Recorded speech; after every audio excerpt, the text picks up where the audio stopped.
We are live. Hello, everyone, and welcome back to another episode of the Cover One Roundup here live each and every Monday night on the Cover One YouTube channel, or not actually every Monday night. We weren't live last week because, David, you were on the pregame. You were live, That's actually. Right. I was live. You were not. You had, things to do with your life. You know, sometimes things, non-football things come up. I was on the PUP list, physically unable to perform non-football. But we're glad you're back. I appreciate it. And the comments, I'm sure I didn't read the comments, but I'm sure they were all like, what happened to Kyle? This is his time slot. We were all just stressed out as to where you could possibly be. So we're glad you're back. Right. So I am alive, right? That's what everyone wanted to know. I am alive. And unfortunately, I'm alive after yesterday. The Buffalo Bills lose to the Miami Dolphins in week 3, 19-21. Hell of a scoreline for what was not a hell of a game. Very weird game.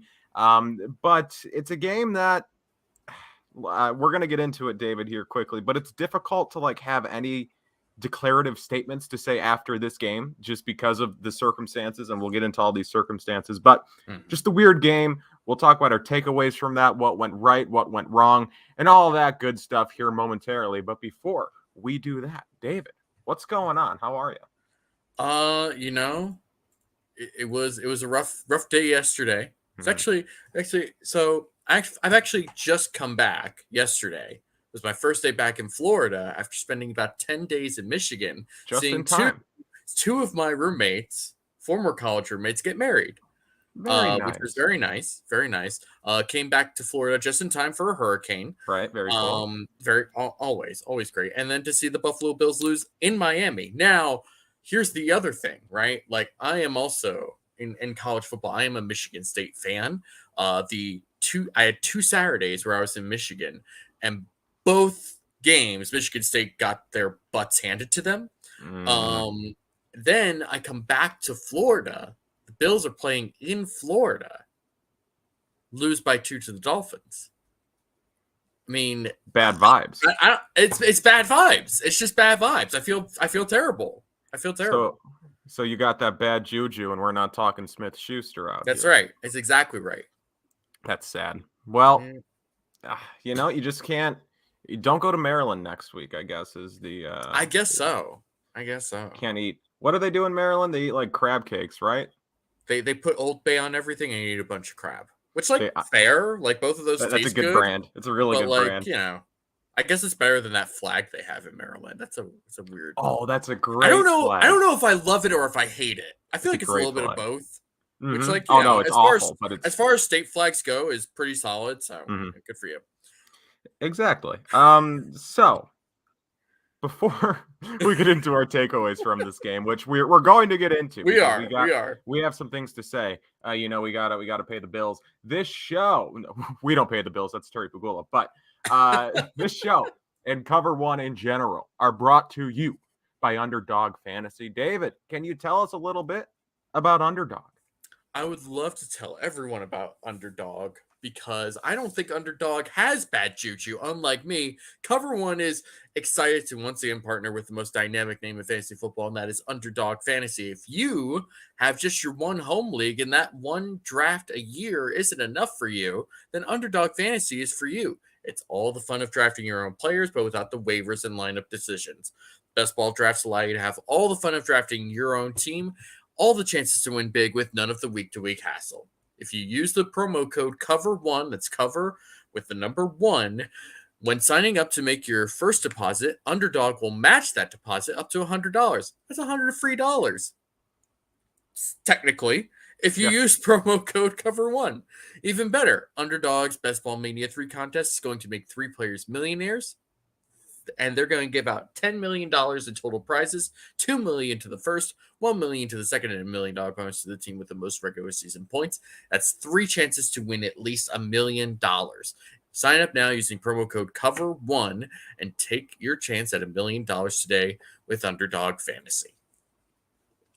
Again, that is promo code COVER1, number 1. And while you're here, I assume if you're watching live, you're on the Cover One YouTube channel because that's the only place we stream now, and also Twitch. But if you're on the YouTube channel, please consider subscribing to the YouTube channel. Bunch of great shows. You got this show, Air Raid Hour, Disguised Coverage, Cover One Buffalo, Going Deep. A bunch of great shows. We just got a new fantasy guy, Chris. He's been putting out some player content. We have Fantastic the NFL Roundup, if you will, on the weekends there with Kendall and Anthony. Good stuff, always going on. And also, consider subscribing to Cover One Pass. What is Cover One Pass? This is the Cover One subscription service, if you will. A bunch of exclusive, members-only content, great written stuff, breakdowns, all the stuff that you've come to expect from Cover One, just more of it. It's incredible, great value, $57 a year. I mean, if you can name a better value just in the world, I cannot. Like, they used to have the dollar menu at like McDonald's, right? That's right. They still have the dollar menu? I don't think they do. Well, exactly, right? That was great value. They have like is the 1, 2, 3 menu now? I don't remember. I don't go to McDonald's as much anymore. Me neither. But sad. We're done. This isn't McDonald's Roundup. That's right. The Cover One Roundup. So let's talk about this Buffalo Bills. Again, 21-19 loss in Miami in Hard Rock Stadium. OSHA violations were committed on that football field, and we'll get into that later for sure. So I'm just going to, David, I don't mean to cut you in the proverbial line, but I think that I am going to, because my first takeaway that I want to talk about with this game is thank you, Sophia. No OSHA laws affect the NFL. Thank you. So my first takeaway is that it's really difficult to have any takeaways about this game, any declarative or general statements. It's difficult to make about this year's Bills team, given what we saw yesterday. I think really the only fair statement that you could make coming out of that game, I mean, maybe you can question like their ability to close out games, which we'll do here momentarily, David, with your takeaway, or like certain in-game decision makings, right? Composure. These are things that, ailments or problems that the Bills have had in the past, or elements of the game that have been problematic for the Bills in the past that kind of reared their head again yesterday. But for me, my, I guess, most overarching takeaway from this game is that this is a good team. The Bills are still a very, very competitive, strong team, and it took an extreme set of extenuating circumstances and Mother Nature herself to beat the Buffalo Bills, and it was by 2 points. So one thing that we've talked about with the Bills in recent years is that they have been largely incredibly fortunate when it comes to injuries. Tre'Davious White is really their biggest injury of the last couple of years, and that was a torn ACL, which he is still recovering from.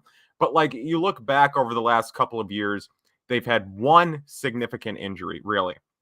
Yesterday, the Bills are without Micah Hyde, who, of course, was placed on season-ending IR the day before. They are without Jordan Poyer, who was out with a foot injury. They are without Dane Jackson, who, of course, got hurt in the Monday night game. They are also without Ed Oliver, Jordan Phillips, and Mitch Morse, and they lose numerous players throughout the game, Christian Benford being one of them. They lose even more players just intermittently to heat exhaustion, right? Dawson Knox misses time. Isaiah McKenzie misses time.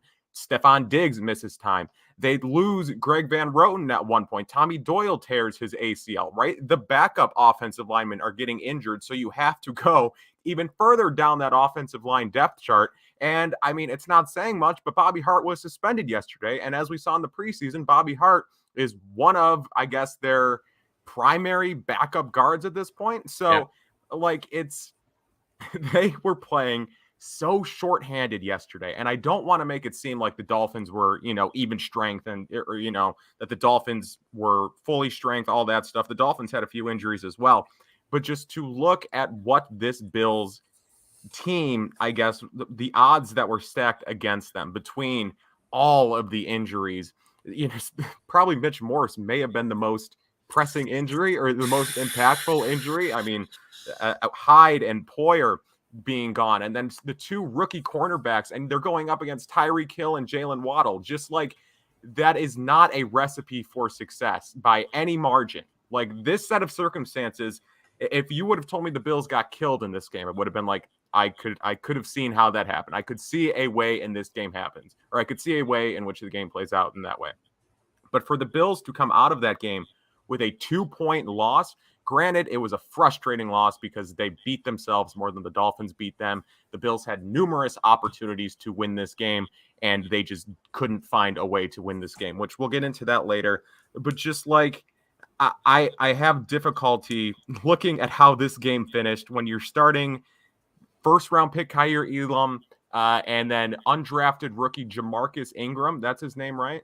That's The something like that. UB product. That's right. And then you got DeMar Hamlin and Jaquan Johnson making their first career starts at safety. And then you're without Jordan Phillips, you're without Ed Oliver. You finish the game with 3 backups on your offensive line, and you're losing by 2 against a rising divisional foe. I'm not overly concerned with how that game plays out. Just, again, grand scheme of things. And like we hear at Cover One, we go beyond the box score, right? That's kind of like our whole bit. But sometimes the box score is very indicative of how the game played out. And I just want to read these box score stats. And again, I think they do provide a pretty good indication, or they paint a pretty picture, or a good picture, an accurate picture of why I'm not overly concerned. Buffalo has 31 first downs compared to Miami's 15. Buffalo finishes the game with 497 net yards compared to Miami's 212. Buffalo runs 90 offensive plays compared to Miami's 39. And Buffalo possesses the ball for 40 minutes and 40 seconds. This compared to Miami's 19 minutes and 20 seconds of possession. So I know you may look at these stats and you may look at what I'm saying or hear what I'm saying and be like, okay, but given all of that, they should have been able to win. And yes.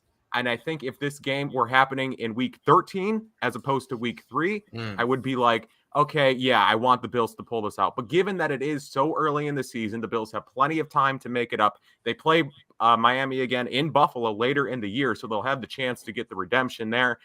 There's plenty of time. I'm not, again, I think that pretty much wraps up just my overarching thoughts. Is it's difficult to have any overarching thoughts because it was just a ridiculous set of circumstances. And even in the face of those circumstances, the Bills, I guess, only lose by 2. Yeah. I mean, it's 90 plays, 90 offensive plays for one team is a lot of plays. And especially when 20 of them came on one drive.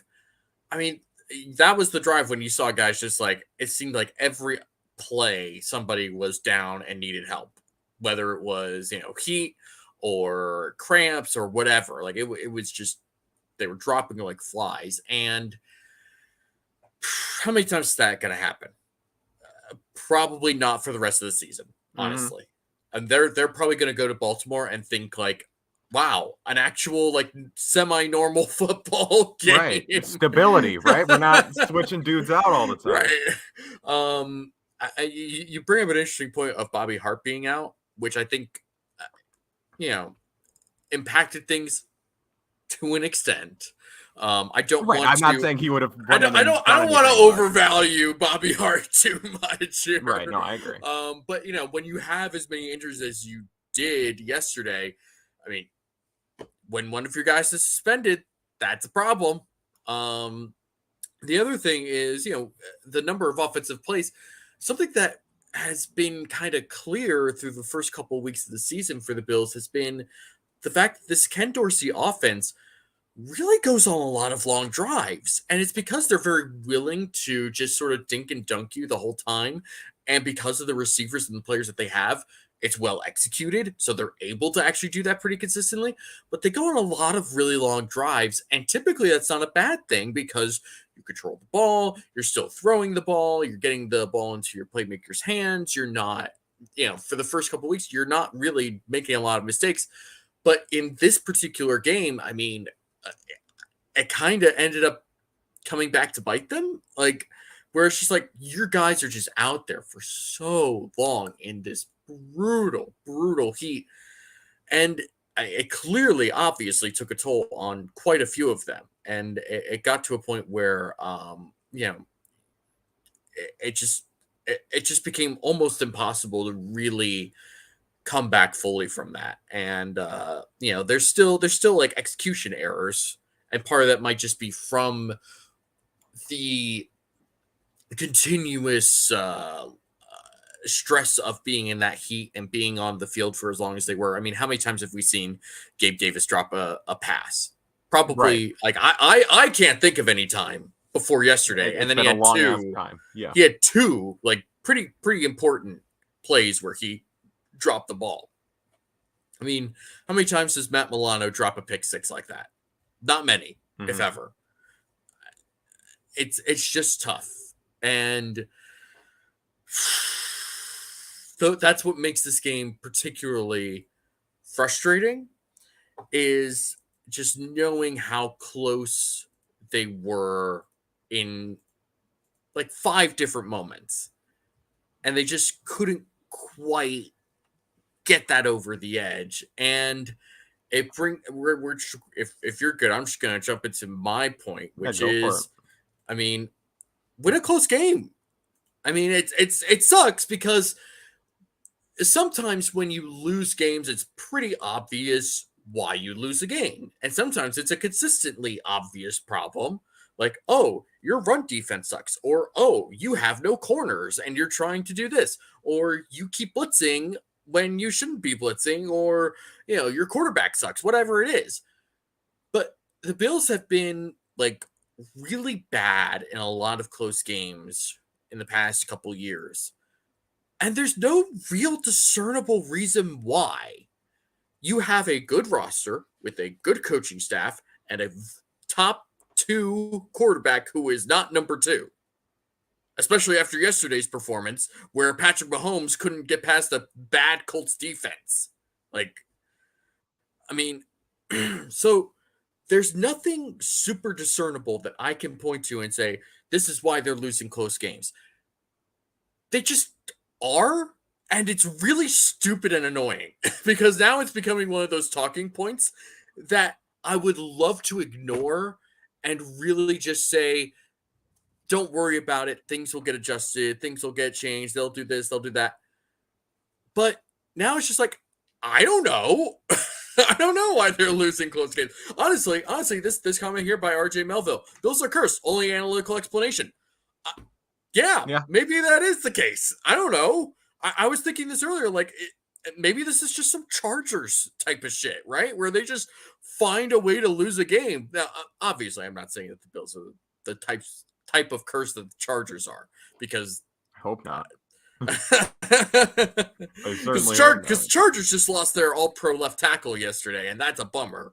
But I mean, it's weird. And I don't want to make too much out of this, because I don't think this is something that is actually going to be a major issue moving forward. I don't think this is a Sean McDermott issue. I don't think this is a Josh Allen issue. I don't think this is a team issue. It's just like really frustrating. I want to win a close game, Kyle. I want to win a close game. No, I agree. To me, it almost just feels more like coincidental than it does like an issue. Because when they are winning big, right? And then you look at their losses and they're all incredibly close, which you can be like, why can't they close out a close game? But then the other point is they are in every single game. They're either blowing it out or they're in it until the last possession, right?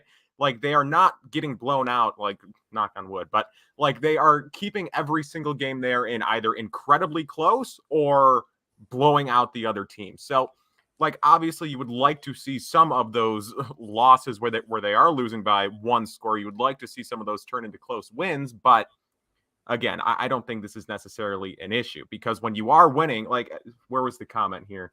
CR writes, Bills have been losing 3 to 4 games per season the last few years. It's a non-issue, right? Where it's just like, yes, like they're not losing that many games. So it's easy to look at their losses and be like, they haven't won a 1-score game since 2020. And it's like, yeah, but they've only lost how many games since then? So like, I don't know. Like, I don't think it's that big of a deal. Again, the only reason why it is a storyline and that we are talking about it is because all of the losses, very few that there have been the last couple of years, all of them are similar in that they're in the game until the very end.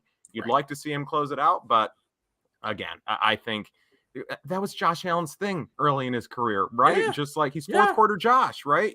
Bills are always in it until they're not. yep. Which it's the same thing that's happened yesterday. I'm not overly concerned about it. There are a couple of comments that I wanted to talk about because I think people made good points before we get into our second takeaways. Let's get to the takeaways of the chat, if you will. Carl writes, I was worried about not having either. Oh, no, this isn't the comment, Kyle. Figure it out. There we go. Carl writes, we had so many players out, and the majority were on defense. Mitch Morse being inactive was by far the worst loss. The OL is very thin, and when Morse is not playing, the offensive line seems to crumble. I will go as far as to say that if Mitch Morse plays yesterday, the Bills win that game. And I think that might be like another takeaway that I'm not really kind of a free takeaway for you. If Mitch Morse is active and healthy, right? I'm not saying, Mitch Right. Morse should have played through injury, but like with a healthy Mitch Morse, the Bills win that game. And I'm sure it's still close. Maybe that's the one score game the Bills win. But like you look back on the defining plays of yesterday, and granted, there were a few defining plays yesterday, but two of the more defining ones, the fumbled snap in the red zone, which was presumably going to be a pitch to James Cook, might have been his first career touchdown, or if not, it would have been a good play, would have been resulted in a probably a bigger gain than the 0 yards or loss of 1 yard that Josh Allen had because he had to fall on the ball that he never had his hands on. And then the end of the first half, just botch snap that led to the Total whatever botch, panic move, trying to just do something, and just that one was both of those are obviously very frustrating. But the botch spike at the end of the first half was so brutal and so confusing. At the time it was confusing because I was like, why did they just fake a spike to throw to Stephon Diggs to go out of bounds with 0 seconds left? Like, and then you see it and you're just like, oh my gosh, they just totally panicked because he couldn't get a freaking snap on a spike. It's a spike. It's just very, very frustrating. Here's a question that I have though.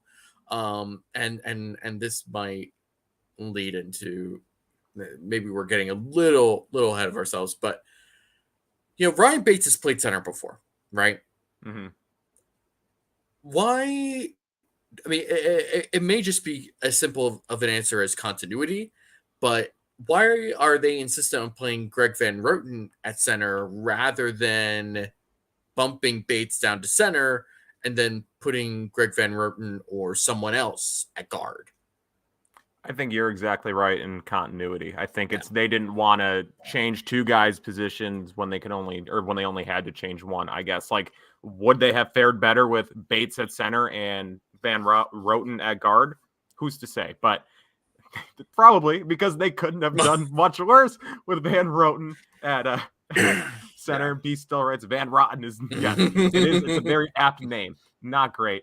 And just again, and I'm not saying like Mitch Morse would have been flawless, right? But like, No, right. might have been. He might have been. But like, how many botch snaps does Mitch Morse have, right? Like, exactly. Like, it's something so simple. This is one of those things. The simplest things can just completely derail an entire play or an entire game. Something as simple as a quarterback center exchange, and like, it's stuff like that that just makes this so frustrating. It's such simple stuff. It's like it's that much, but that's all. That's it. That's all you need in the NFL. It's that much. That's it. Yeah. And this is what happens. This is what makes it so frustrating. You're right there. You're right there at the very end, and you just can't quite get there. Ugh. Stupid. This is a stupid game. Why do we like? It was this a stupid game. No, but there's why do we like football? Football is a stupid game. Why do we watch this? I'm starting to realize that I maybe don't. Maybe this isn't the thing for me. Roten has 5 botch snaps in 2 games. He's not doing well, and I did see some not narrative, but I saw like some tweets about like how do the Bills not have a better backup center than Greg Van Roten? And it's like, yes, but also there are so few good offensive linemen in the NFL that if you are a playable player, you are most likely starting elsewhere, right? Like every team needs 5 offensive linemen. So that's 32 times 5. I'm not good at math. I went to journalism school, but like it's 160, by the way. Right. So thank you. 160 starting caliber offensive linemen in the NFL. Are there even that many? No. And do you think there are just more hanging out on the bottom of depth charts? Like, no, that's just teams don't generally have good backup offensive linemen. It's like a paradox, if you will, or an oxymoron. That they just don't exist. Good backup offensive linemen. That's not really a thing. So like maybe they should have prioritized. Maybe they should have drafted a guy, but they have Mitch Morse. Like you want Mitch Morse is one of the best centers in the league, probably at least the upper half, upper echelon, upper tier of center, I would say. So, like I don't know, I don't. You don't want this to happen, but it happened. I think yes, okay. The chat's been great, but I'm going to move on to my second takeaway here, and that is that I have seen some wild Josh Allen takes. I'm not going to dox I'm not going to go too deep into our Cover One chat yesterday after the game, but there was an interesting chat post game in the Cover One group DM, if you will, and it kind of matches some of the narrative I've seen on Twitter that Josh Allen was not good enough to win this game, or Josh Allen had to play at his peak to win this game and did not. Let's look at Josh Allen. Let's look at Josh Allen's statistics. He went 42 of 63. They asked him to pass the ball 63 times, and he completed the ball 42 times. Granted, most of them checkdowns, but still. For 400 yards and 2 scores. Also had 47 yards on the ground. Now, I am not saying that Josh Allen was flawless, because he was not. Josh Allen, this was not it was a very good Josh Allen game, in my opinion, but it's not like peaked. It's not Josh Allen versus the Chiefs last year in the playoffs. It's not Josh Allen versus the Patriots last year in the playoffs, but it was a good game. But it's not in that tier. But just given the circumstances, again, as I said earlier, this game is all circumstantial. It's all context. And that's kind of how I'm digesting it. It's just in context, it's not bad. But just again, to finish the game with 3 backup offensive linemen and Greg Van Roten is your starting center in this game, the fact that he has you in it at the end there, again, I'm happy with it. I'm okay with that. And again, you could argue that like it was his mistakes, a few of his mistakes that end up kind of costing the Bills, if you will. Look, the turfed pass to Isaiah McKenzie there in the dying moments in the red zone would have given him the last second, or not last second, but one of the last second leads. Obviously he wants that throwback, and then who knows what happened at the end of the first half. I've seen I think Bruce Nolan tweeted something where it was like he could not legally snap the ball or spike the ball. Like he had to throw the ball given that it was a botch snap. That is essentially, if you don't spike the ball immediately, fumble, whatever or not, if you don't spike the ball immediately, then it's a pass essentially. And at that point, if you do that, then it's intentional grounding and you don't get a chance anyway. Because I saw Caleb Haney do that like 12 years ago to lose a game for the Bears. And that always stuck with me. So yes, that is correct. So that makes sense. So he, high IQ. The nerds will tell you Josh Allen doesn't have good football IQ. Nope. He's galaxy brain, 100,000 IQ move there from Josh Allen getting it out to Diggs. I think Diggs was also confused. I think Diggs was just like, what? Oh, 100%. In fact, it's kind of amazing that he caught that and tried to do something with it. But then I think his mind was just like still in, 2-minute mode, and he just went out of bounds. And it was like, crap. All right. He needed to throw it out of bounds instead of completing a pass to Diggs. Maybe. But I know, again, I'm not a professional quarterback. I'm not being paid hundreds of millions of dollars to play this sport professionally. But I know that if I were in that situation and my idea was to spike the ball and, the guy in front of me, the guy whose ass I'm under, can't get it to me, and then I finally do get it, my first thought, I'm not going to jump immediately to out of bounds. And Josh Allen, we know he makes plays. So he's like, make a play. Like, let's do something. So again, not great. Like, obviously not a great decision, but circumstantial, all things considered. Not awful. And just like, again, I've seen some people just like say, again, he can't finish games. He can't do this. He can't do that. It's like he was asked to throw the ball 63 times and did so for 400 yards. Now, look, Miami did kind of figure him out.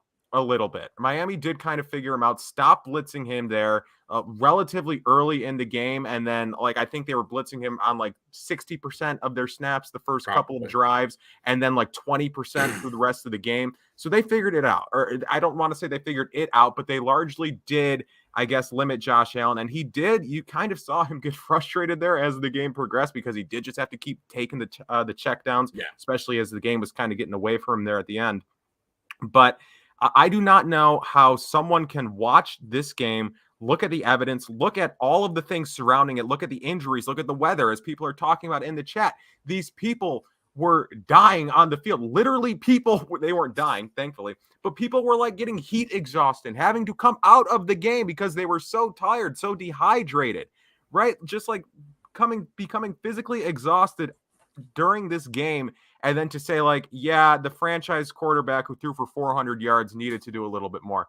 Like, yes, I guess he wasn't at peak Josh Allen level, but if every game your standard for him is he needs to be MVP, peak Josh Allen, I think that's an unreasonable ask. And like, maybe it's not, maybe, you're saying, oh no, you're paying him that much, you are expecting that every game, but like, he gave you pretty damn close to that this game. He gave you pretty damn close, and it's just, again, circumstances stacked up against him. Yeah, I kind of wrote about this in my recap yesterday. If anyone wants to read that, cover one dot football. Just saying. Football, yes, football now. So I put Josh Allen in my he requires a better performance, which for the record in that recap I said was probably a little unfair because he played so well for a lot of that game, and the circumstances around him were just so bizarre and strange, and he still had a great performance. But something as simple as, that fourth and goal, Isaiah McKenzie is open. He's open. Mm-hmm. And it wasn't that like the ball got knocked down. It wasn't that McKenzie didn't run the right route. It isn't that, it got dropped or anything. Dude just didn't set his feet on the throw.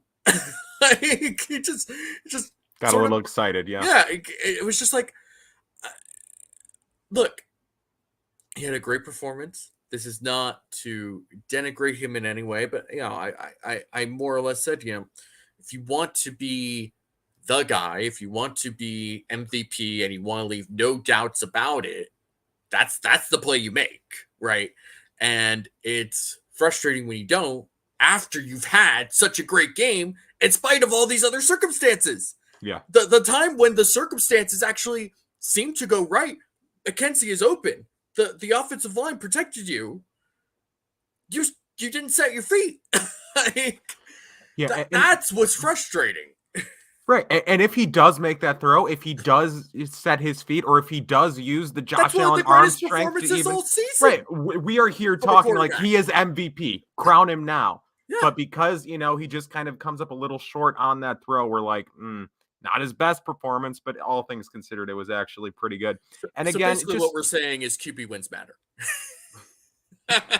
There's just so many things they could have done to win this game, and that's what's frustrating, is they had so many opportunities to win this game, and they just, again, the Tyler Bass miss, the Josh Allen turfing the ball to Isaiah McKenzie there on the last play. I don't want to blame it on him, but like, again, we talk about split second decisions. It's like, I could have been wrong, but like, again, I was watching this game at a party yesterday, so at a family gatherings, but to me, it looked like McKenzie caught the ball like in the dying seconds, tried to get out of bounds, and then realized that he couldn't. So then he went down. Am I remembering that correctly? That kind of sound that fits with my memory, at least. Right. So like, make a quicker decision, I guess. Again, it shouldn't have been that situation. Should not have been in that scenario where you need to do that at the end of the game. But if we're bringing up family, my uncle suggested that he should have just fumbled it out of bounds intentionally. Which like would have been total galaxy brain move. Which like not for nothing, but that's not exactly what I'm expecting from Isaiah McKenzie. At the end of a very hot game where your brain where he had missed time. Right. And where your brain might actually literally be fried at that point. Right. And just like, again, Josh Allen playing on under the Miami sun for 40 minutes. The Bills had the ball yesterday. Run 90 offensive plays. just crazy. Again, had he made that throw, this would have been a great, an all-time Josh Allen performance, but instead it's just like, oh yeah, he lost. We had, again, more good, really good chat tonight. Thank you guys here in the chat. Do want to look at this. Here we go. Steve writes, at some point, someone else on the team needs to take over a game. It cannot always be on number 17's shoulders. Diggs does that occasionally, but like yesterday, couldn't happen. Let's get to your second takeaway, and then I do want to just go through the chat, and then we'll hit on all the things they're talking about, and then we'll move on to what went right and what went wrong. Yeah, I won't spend too much time on this, but for a defense that was missing 4 out of its 5 starters in the secondary yesterday to start the game, they held a quote unquote explosive offense to 21 points. I mean, they played super well. They really did.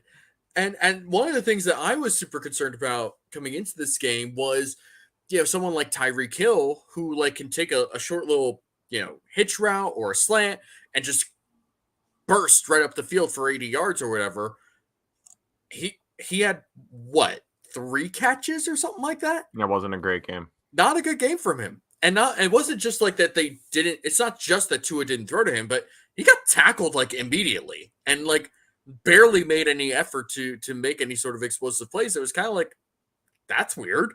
Like, is he being affected? Is the cheetah being affected by the heat? Like, and then we're not going to get too much into Tyreek Hill because he's a piece of shit human being. But, it was impressive how they were able to contain Tyreek Hill and Jalen Waddle, for that matter. And Mike Gesicki did nothing yesterday. No, yeah, the slot receiver didn't really do much. I don't remember seeing him. I honestly have to know because I don't remember him at all. Anything. No, I don't either. So he had 1 catch for 6 yards, apparently. That was elite. It. Truly, don't even remember that. Like this defense, particularly the secondary, played super well. Other than 3rd and 22, giving up a deep play to Jalen Waddle. Hell of a route. Just a great route. Great design, great knowledge of what's going on. That was just very good for Mike McDaniel and company. Yep. And then, Jaquan Johnson misses the tackle in the hole on a touchdown. Yeah. Okay.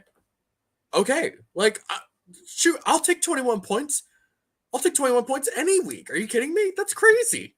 The fact that this team that has put so much into their wide receivers in particular got held to 21 points against a team that didn't have the majority of its starters to start the game, and then lost their 6th round rookie who they really like to a broken hand, and then had to play Jamarcus Ingram, and they still couldn't do much of anything.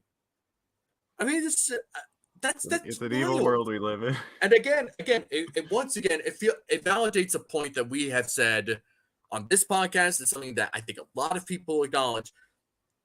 Sean McDermott, Leslie Frazier, John Butler, they know how to coach up defensive backs. And that could not have been more obvious than it was yesterday. I mean, that was a super, super impressive performance. And actually, Richard Young brings up a very good point. They only rushed 3 on that 3rd and 22. That is extremely true. And it actually annoys me that they did that. Because how many times would Tua just get the ball out super quickly? Like, that was their game plan, right? Mm-hmm. That's Tua's game plan, really. It's just like identifying exactly where to go with the snap, boom, get the ball out right now. And Miami's offensive line is not like it's some sort of juggernaut type of unit. If you were forced in a 3rd and long type of scenario to actually drop back in halftime in the pocket, that's when you bring at least 4, right? Like, you'd think. Unfortunately, that was not the case on that particular play. I don't know what this is really about. I don't understand Frazier rush 3. The guy doesn't learn. Is this a thing that he does? Is it a reference to 13 seconds, as Brian Day writes? We learned nothing from 13 Probably seconds. Not. Considering they're entirely different circumstances. Again, circumstantial. We need Circumstantial. context. Context is the most important thing, maybe in the world. 13 seconds versus 3rd and 22 in the fourth quarter. Yeah, I don't know how you get much different than that, but whatever. Carl writes, yeah, they held the barely 200 offense. yards. Yeah, this defense had a great performance yesterday. They really did. It was fantastic, and especially what was it? I mean, it was 14-14 after the first quarter. It really looked like it was going to be the shootout that it was going to be built to be, and then it just became such a mess after that. It's super impressive. So I'm not mad at the defense, and I can barely be mad at the offense. It's just one of those games, man. One of those games. It's just games. weird, and it's annoying, and it's dumb. One of those days. RJ writes, I thought Jamarcus Ingram and Cam looked like a future XFL corner, not really an NFL player. I would argue. He still is a future XFL corner. Jamarcus Ingram seemed like a great guy, right? Like he's got that Cam Lewis, the Buffalo to Buffalo DB pipeline is strong there. Great precedent with Cam Lewis. Let's hope Jamarcus Ingram can develop, maybe it'll like Cam Lewis. It'll take him 4 years to be a borderline rosterable player. But he played yesterday and didn't do he didn't do great, but didn't really expose himself, if you will, didn't show his ass. But look, I just think, again, if you would have told me going into this game that, again, the Bills are without Hyde, Poyer, Trey White's still on the pup, Benford gets hurt, Jackson's out, and they don't have Ed Oliver or Jordan Phillips. You tell me that before the game, and then you tell me they hold them to 21 points. I'm like, that's a Leslie Frazier masterclass. But here we are afterwards, and we're like, maybe it wasn't a great game because, again, context. You look at the individual or, things that happen in the game as the game plays out, and you're like, it was fine. But, again, the defense did plenty to win, given the hand they were dealt yesterday. The defense did more than enough to win. Offense, again, possessed the ball for 40 minutes.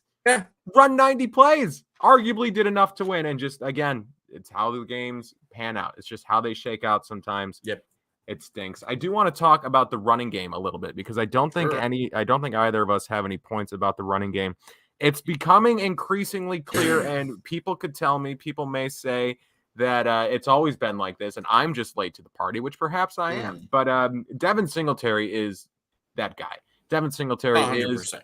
is running back one. And look, I like James Cook a lot. Zach Moss had a play yesterday, but he had a good play, maybe the best play of his young NFL career. But I don't necessarily love Zach Moss. I don't necessarily need to see Zach Moss as a part of this offense moving forward. I like James Cook, but for the time being, at least the next couple of weeks, I am good with using the short passing game and screens for running, based off of game plan or, again, circumstances. I'm fine with that kind of masquerading or facading as the run game, if you will. And then also Devin Singletary. Just give Devin Singletary the ball, especially when that offensive line presumably recovers a bit. I think Singletary is the guy he's the hot hand, and you need to feed him. 100%. And I kind of mentioned this as my my favorite or inspired takeaway from yesterday's game, which is that the running backs all kind of played pretty well as receivers.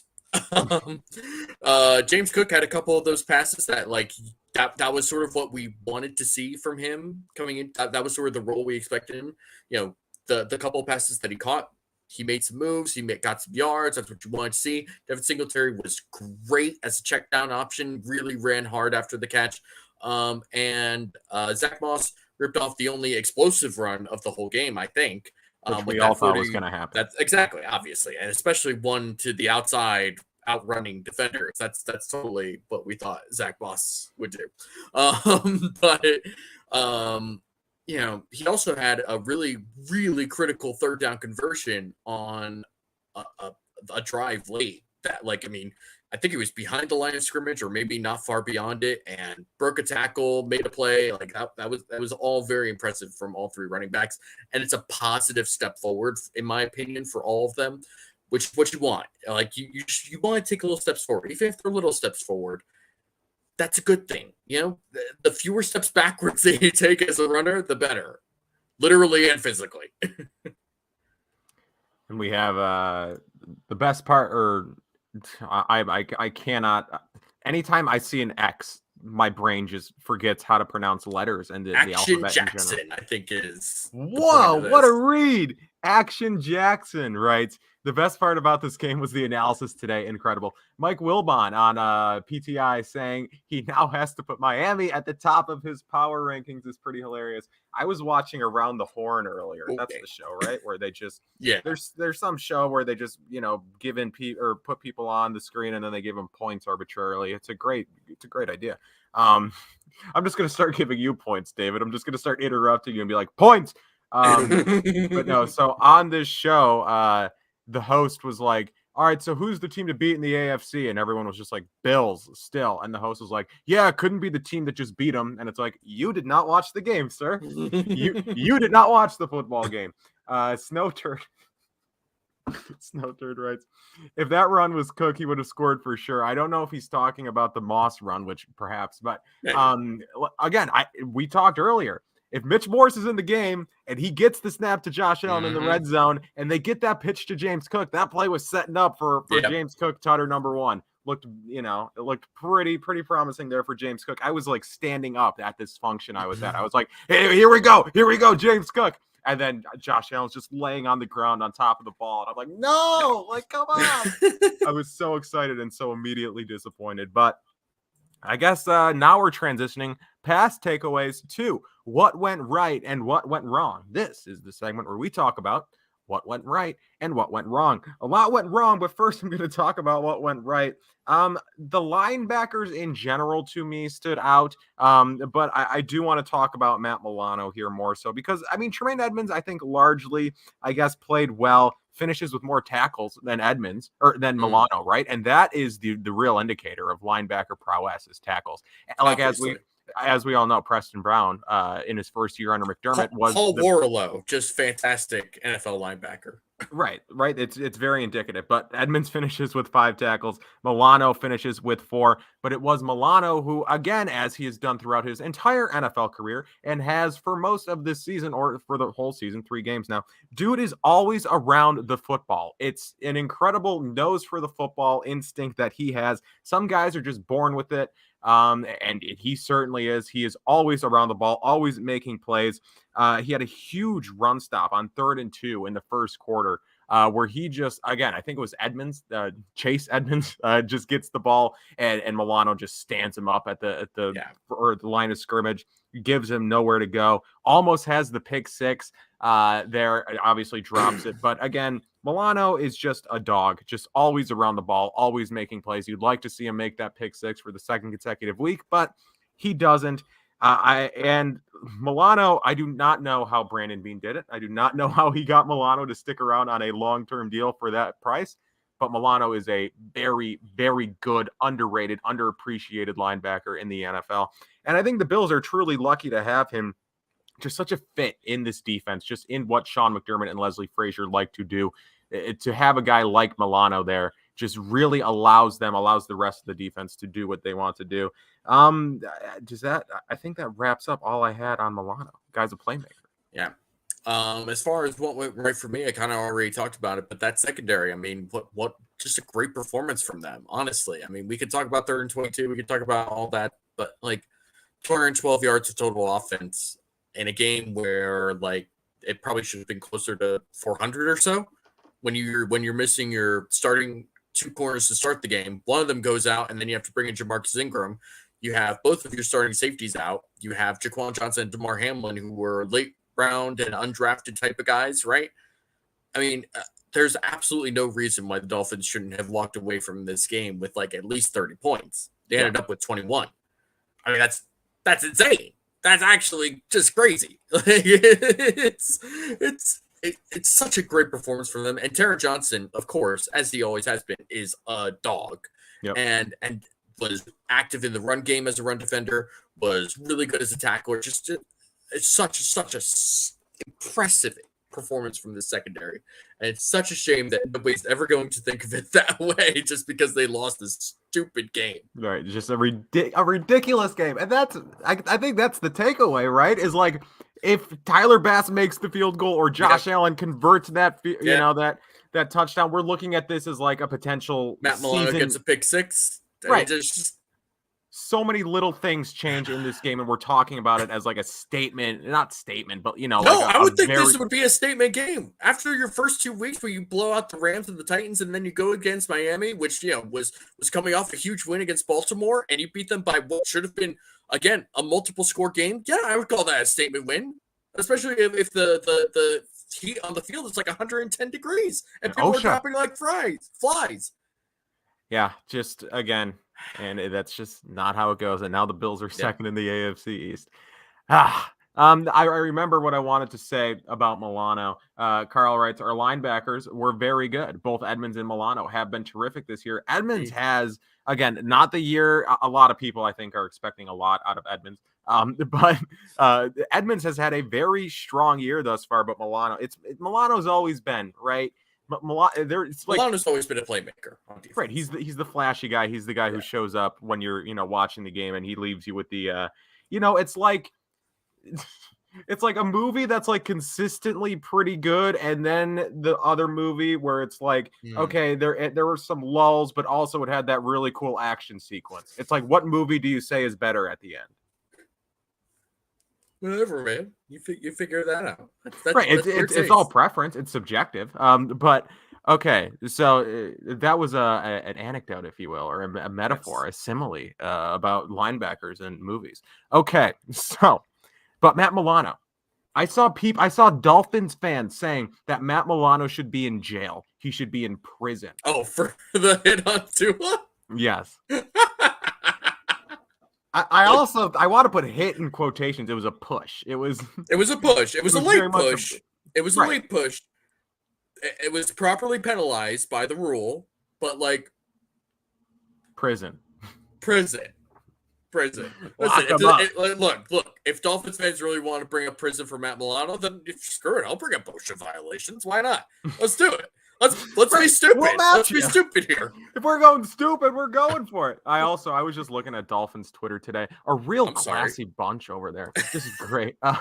Classy people. I saw someone tweet like, Buffalo is the armpit, not only of North America, maybe of the world. Only good thing out of that shithole is, and then he just named like Chicken Wings, West Side Gun, Benny the Butcher, Conway the Machine, and he's just like going on and listing things. It's like, it kind of seems like you like Buffalo, maybe a little bit. Like you're just kind of listing a bunch of things that you like, but like everything else stinks. It's like, okay, but people love to talk, I guess, is really the I vote simile. Thank you, Dan. Again, English major really coming out here to help. I heard Alan wanted Ingram in prison for assault. What else is new though? Melvin Ingram. Why can the Bills not stop Melvin Ingram? I tweeted this yesterday. Petition to get Melvin Ingram to never play against the Bills ever again. Right. That dude's just gonna terrorize my nightmares at this point. Regardless of the uniform dude is wearing, he is just a menace against the Buffalo Bills. And granted, I didn't watch a lot of Steelers or Chiefs. Well, I watched a lot of Chiefs because that's the only game the NFL wants me to watch in prime time. Right. But and then I did Dolphins this year. But look, dude, just maybe he does this to every team, but against the Bills, he likes to terrorize the Buffalo Bills. Yeah.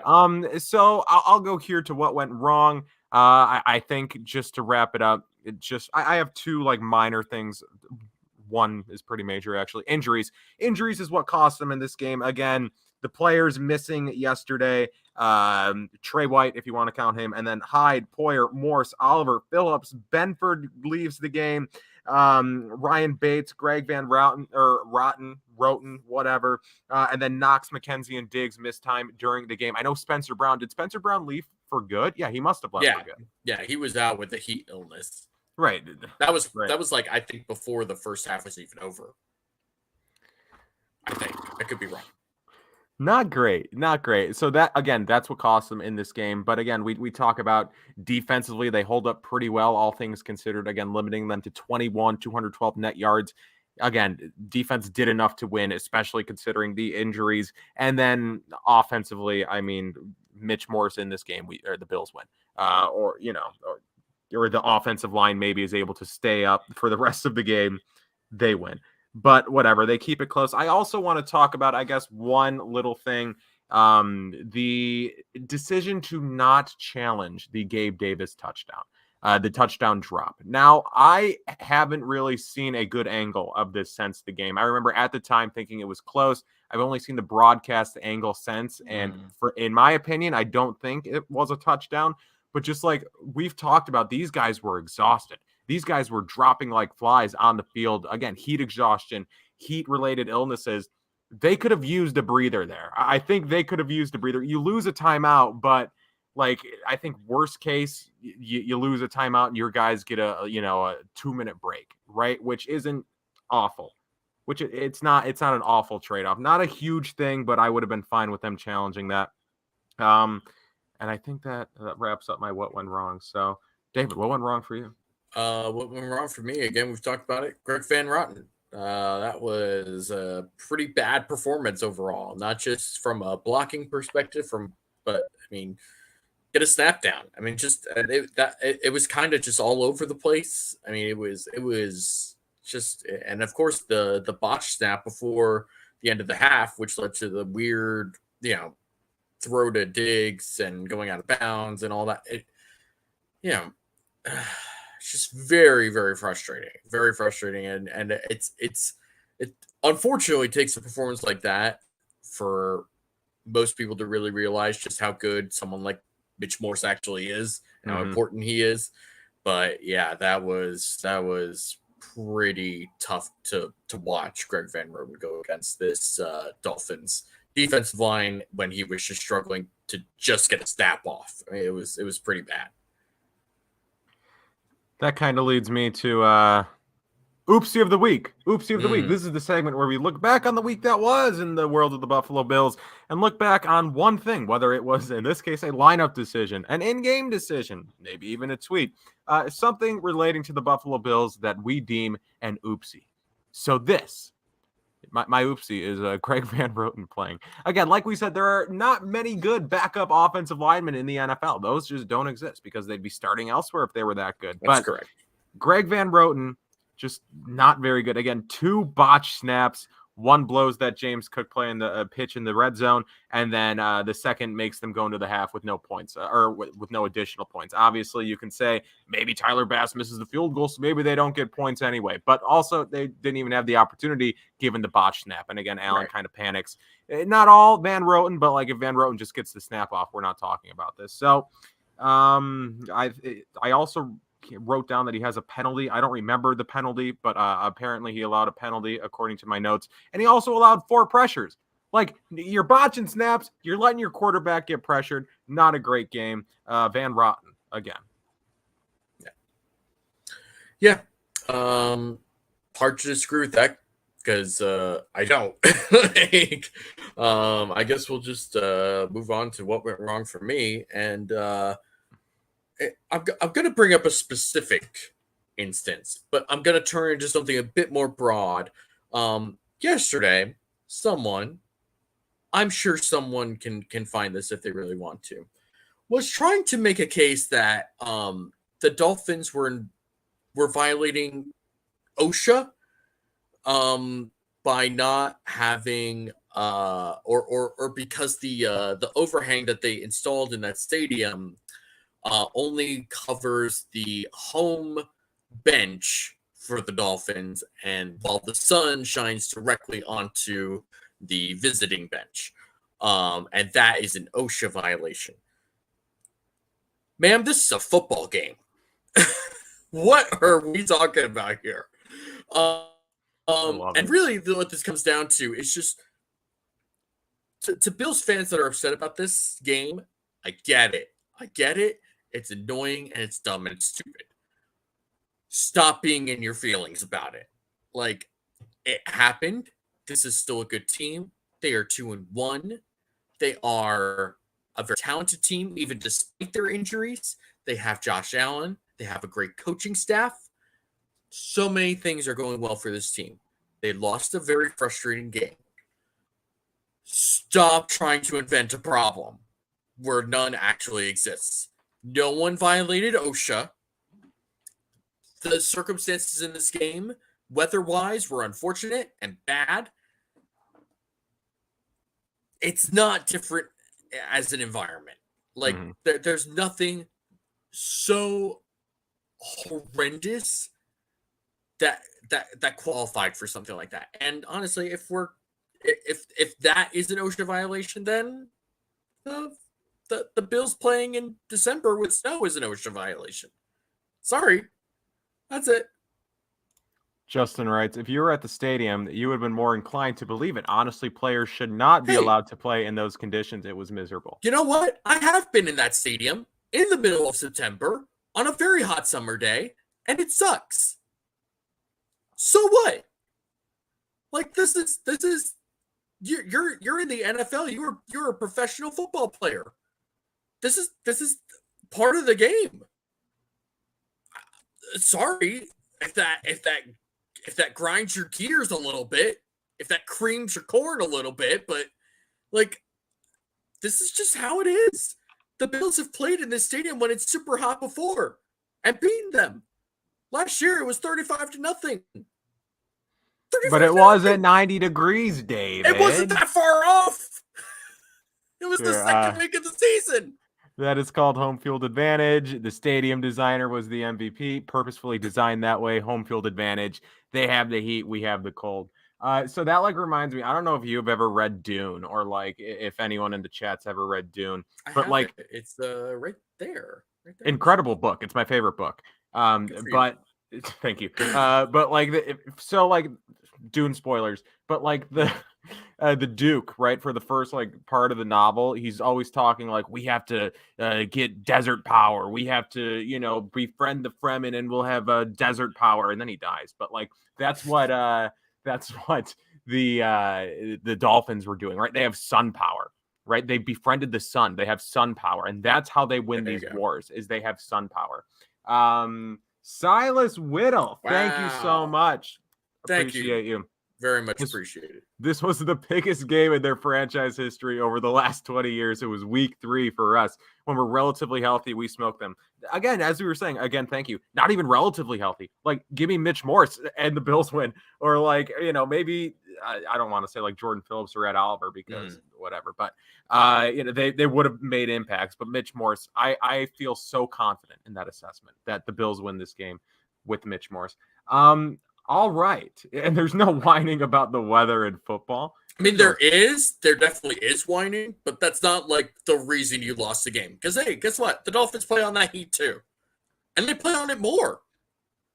But they have the shade. They have the shade. Good for them. They have sun power, Hey, Dave. guess what? Their defense was on the field for 40 minutes.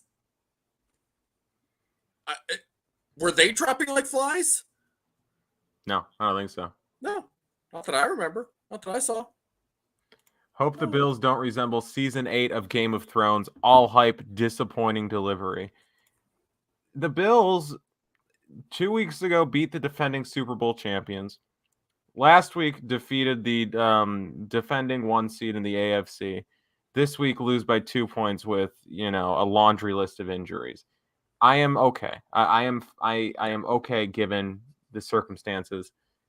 I think the Bills will be fine, and we'll find out next week when they take on the Baltimore Ravens down there in M&T Bank Stadium. Lamar Jackson and company gonna try to take. Why are the Bills always away? Why is this the Bills' 4th away game? What is the schedule? It's their 3rd away game. They had Monday night in Buffalo. Oh well, I'm pushing these false narratives, narratives that I can't back up. I am the fake news media failing New York Times. But yeah, I'd like a home game, right? I would like not to be on the road so often. But whatever. Yeah. And next week it's Hurricane Ian, right? Is that the hurricane's name? Yeah. Hurricane Ian sounds like a douchey thing that a frat boy would say, like, "Oh, Hurricane Ian's coming through tonight." But I apologize. A lot of people are gonna, be damaged. There's gonna be like 5 people listening to this that are named Ian. Hey, and they're gonna just like stop listening. No, there's a Hurricane Kyle every couple of years, and people get their jokes out, and I take them on the chin, right? Because what am I gonna do? My name's a meme, but it's whatever. I only cry a little bit. Nicholas Okay. Foti says Hurricane Nick entering Hell chat. yeah. Hurricane Nick. That's what they called him in college. Okay, so we're moving on to the next segment. This is True or Rubbish. This is the segment where I give David numerous statements ranging from 1 to 5, and I ask David whether they are true or false, or in this case, true or rubbish. So we will start here. David, true or rubbish? Oh, let's see if it's true or rubbish. Let's go. I was wondering if you're going to do that. I forgot. I even had it open and everything. I just forgot to click it. Okay. David, true or rubbish? The Dolphins are a legitimate contender in the AFC. Probably not. Likely rubbish? Is that what we're saying? Like, we're going to say likely rubbish. Likely rubbish. It's rubbish all after all. It was likely all rubbish. Rubbish. Likely. Okay. I would say that this is definitely rubbish, except for the fact that the supposedly greatest division in football, the AFC West, looks pretty bad right now. The Chargers are charging super early into the season. The Raiders are the only team without a win right now, which is wait, hold on. The Texans still have a win. No, Texans but they're 0-2-1, so they're 0-2-1. Okay, so the Raiders are the only 0-3 team. Mm-hmm. The Chiefs lost to the friggin' Colts yesterday. Yeah. And their offense against the Chargers on Thursday Night Football was not good. And then the Broncos have Nate Hackett as head coach, and that's going about as well as anybody expected. That division looks awful. So whoever wins is probably just going to go into the playoffs, and I don't know who else is going to come out of that and feel confident. The AFC North looks more competitive than I thought, but the Steelers just kind of suck. The Browns, I don't know how. I mean, they probably should be 3-0 had they not just given up against the Jets for no reason. But like, how long is that going to last? And the Bengals got their first win against the Jets, and the Ravens are. I mean, the Ravens are tough, and Lamar's having a great year to start off. I mean, the AFC South sucks. Jags are probably going to win that division. Hell yeah, they are. They're back, baby.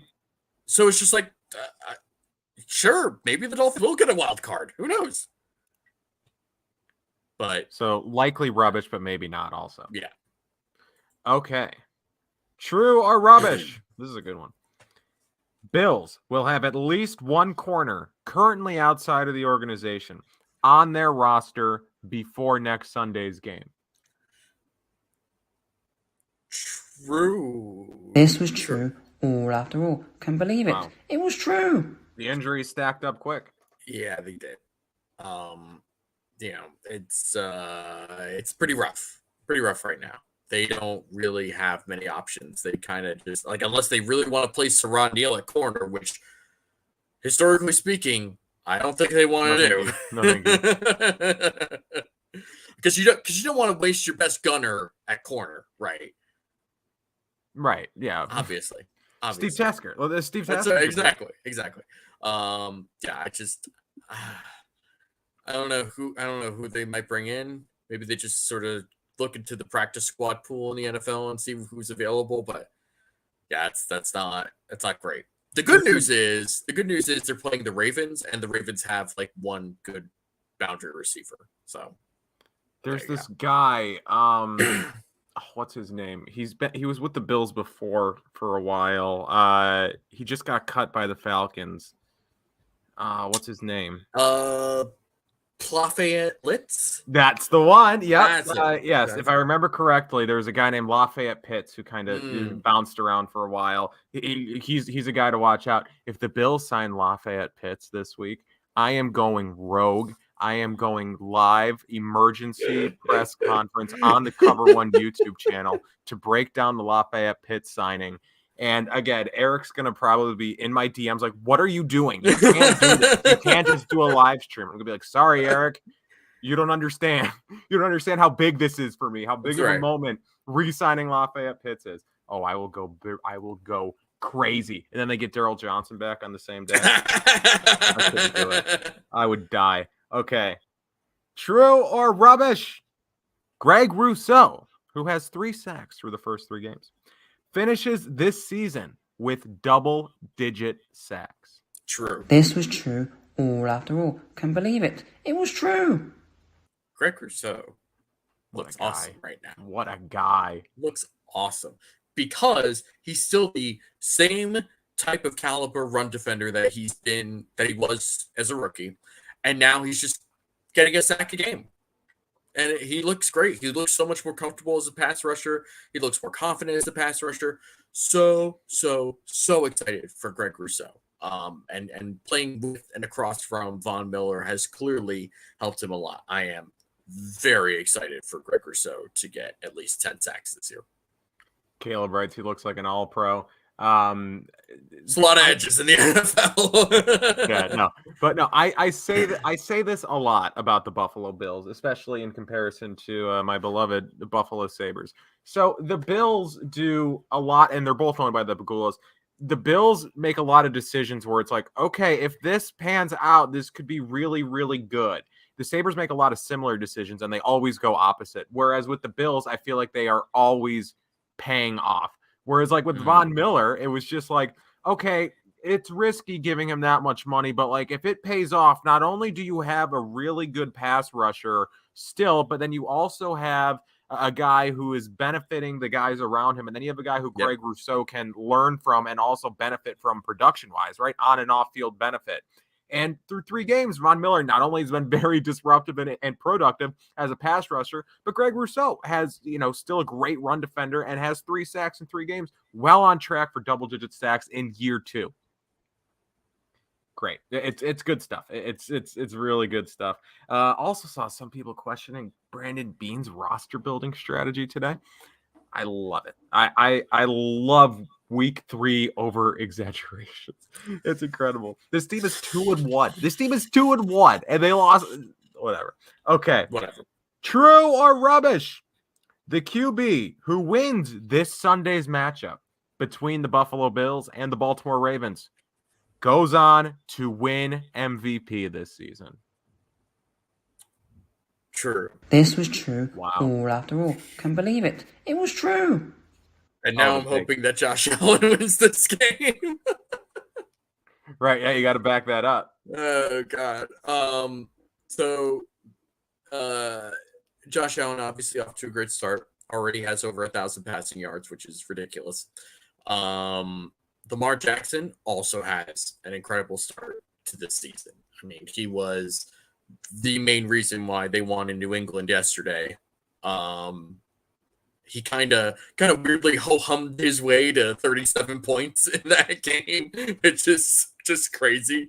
He had 38 points in that game against the Dolphins, and he wasn't the reason why they gave up, a 28-7 lead.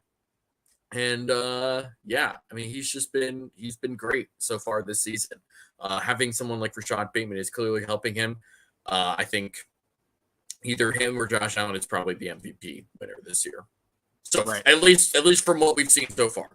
Right, through 3 weeks, and they both kind of, are in the same boat where it's like they're one loss as far as a weird game against Miami. Miami, yeah. And as Nick writes here, I am hearing that Tua is him, and that's a great point. Tua may in fact be him. Point. Hurricane Nick always coming in hot with the great points here. Tua is him. He certainly is something. David, I have a mystery, true or rubbish, if you will. Go for it. Monday Night Football kicks off here momentarily. I am down by 5.8 points in my fantasy game. I have Tony Pollard playing. David, true or rubbish? I win my fantasy game. True. This was true. All after all. Can believe it. It was true. Thank God. This is going to be the most talked about take next week. I was faced with such a, yesterday I could have either gone with Judy or Pollard, and I went with Pollard. Judy did not get me enough, so I am very much hoping for Tony Pollard. Cooper Rush loves Pollard. This is all music to my ears.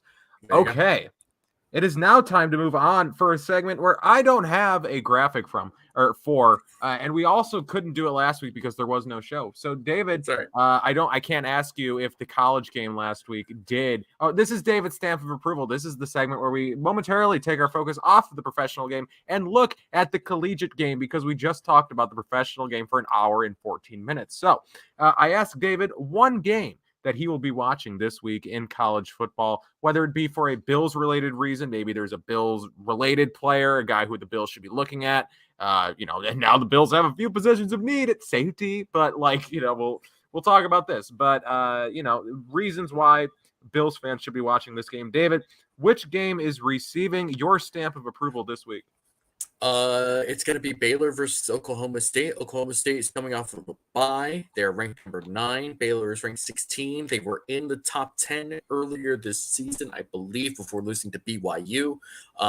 Dave Aranda's put together a really good program very, very quickly. He's a very smart defensive coordinator. Oklahoma State has a week off to prepare for this.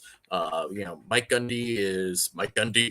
If anybody's watched any Oklahoma State, that dude can be your best friend or your worst enemy when it comes to winning football games. And in a similar fashion, so is Spencer Sanders, their quarterback. Super talented guy, but very, very hot and cold. It's going to be a very interesting game for both of them. I think that Baylor's defensive scheme is kind of well made to stop the air raid offense of Mike Gundy. So I'm very, very interested to see how that all plays out. And it's that whoever wins this game, could end up winning the Big 12 running away. So it'll be very interesting to see what comes from all that. And I believe that is the end of the show, Kyle. That it is. Thank you guys for watching. Make sure to subscribe to the Cover One YouTube channel. It's the red button below, assuming, again, you're watching on YouTube. Make sure to check out Cover One Pass. Again, great value. Let me pull up that graphic that Aaron Quinn made. Great graphic, assuming I can find it. And I can. There you go. $57 a year. Great exclusive content. You get access to the Cover One Premium Slack, a bunch of great conversations always going on over there in the Slack. Again, check out Underdog Fantasy. Use promo code COVER1 for your initial deposit up to $100 matched by Underdog. Again, free money. Hell of an offer. So I think that wraps it up. Follow Cover One on Twitter at Cover One, on Facebook, I'm assuming at Cover One, on TikTok, Instagram. It's all at some variation of at Cover One. Make sure to follow David on Twitter at. You can follow me at DFAUXY, at DFoxy. Shout out to Caleb Schmidt, who is apparently a Cover One Pass subscriber and just got his t-shirt and stickers yesterday. Thank you very much, Caleb. We appreciate it. Thank you, Caleb. Kyle, where can the people follow you on Twitter if you're actually on Twitter anymore? Right, so I usually have the name down there. It's at Kyle Silagyi, but this week, I just had to collect my flowers, if you will. Look, you guys know, the people know, I'm maybe the biggest supporter of Laviska Shenault in the world, right? Like even bigger than, like most Laviska Shenault truthers. I am the ultimate Laviska Shenault truther. I am in, there's got to be some play on QAnon with Laviska. Though TuAnon, that kind of overdid it. I can't do it. I can't take it for Laviska, but Laviska's pretty good. He's actually not, but the most efficient player in the NFL currently. I think he has 1 target this year, or maybe it's 2. Maybe it's 2 now, but his first target of the year for the Carolina Panthers, he takes it back. 67 yards for a touchdown. He is the playmaker the Carolina Panthers have always needed, and that's what turns their season around. Of course, the Panthers beat the Saints yesterday, and it can't be because the Saints are a shit show waiting to implode. It's because Laviska Shenault single-handedly leads the Carolina Panthers to a victory. So thank you, Laviska, for proving me right once and for all, and I'm sure you'll continue to do so moving forward. But no, it's at Kyle Silagyi. So thank you all for watching, and we will talk to you next week.